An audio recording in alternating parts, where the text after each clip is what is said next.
Well, the River State crisis is not supposed to be a crisis. But one man wants to take over the whole resource of River State and control it. We want to behave like TINUBU in Lagos. And the Rivers people are saying no.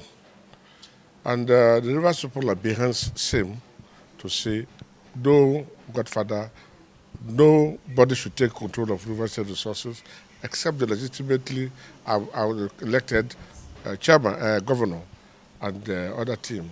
Things should work well. We don't want a situation where one man will be building flyover only this local government. We want to make sure River State is developed as same is developing the state. It develops every part of the state. It's not developing one section of the state. That is what River State want. And so we are not in support of what is going on in the River State.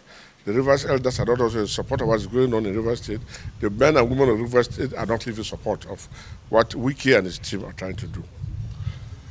Be that as it be may, Supreme Court has given a judgment. They are the apex law body in the country. But let us objectively look at the Supreme Court judgment. I'm not a lawyer. First, you are dissolving a local government council election. And you are citing Electoral Act 2022.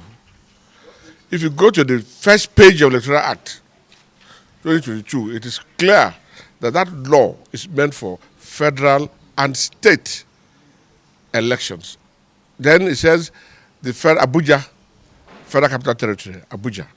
These are the three bodies that law is meant for. That law is not meant for the local government elections in the states. And you do not look at the local government elections or laws, and you are just passing your judgment based on that. It shows that they are biased or they are compromised. Nobody can question Supreme Court, but the God will question Supreme Court. That shows their bias.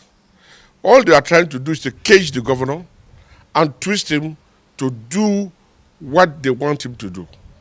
That's what they are trying to do.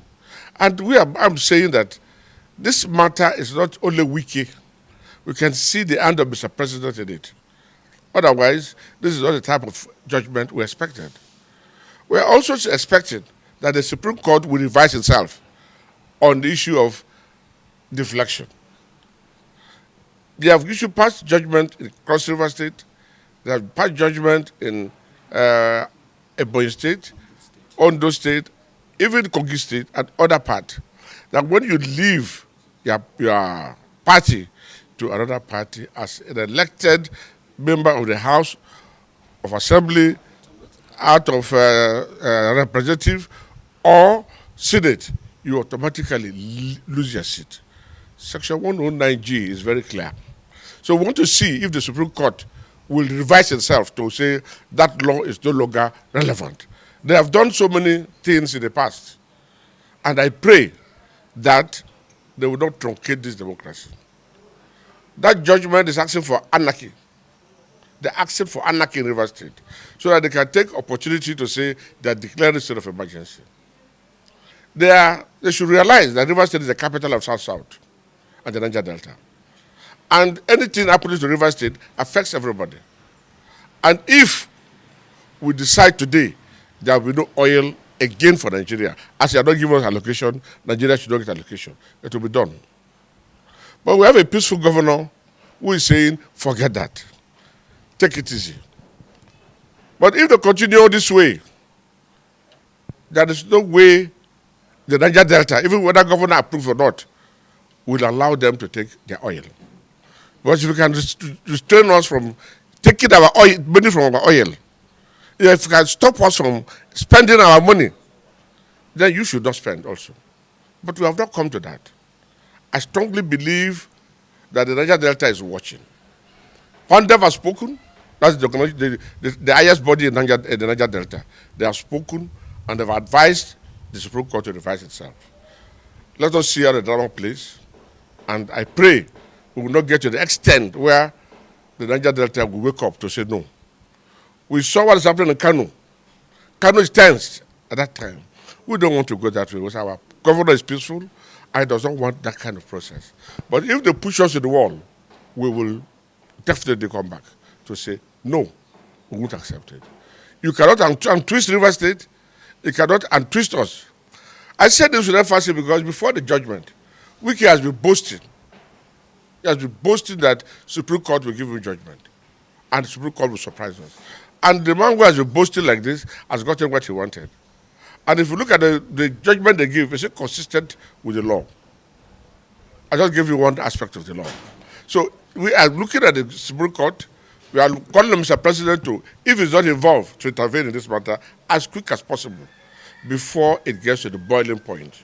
Because if it gets to the boiling point, you can arrest me, but that will not solve the problem. You can kill me, that will not solve the problem. The Niger Delta will wake up. You are pushing the lion, the Niger Delta will wake up. I want the Niger Delta lion wakes up. Nigeria will not be the same. We are Nigerians. We believe in one Nigeria. And that is why we have been allowing our oil to go. But they cannot stop us from benefiting from the oil. And you will tap in our resources. Even if SAME say no, even if I say no, the creek will say yes. The creek is angry. The people in the creek are angry. We're only asking them to calm down.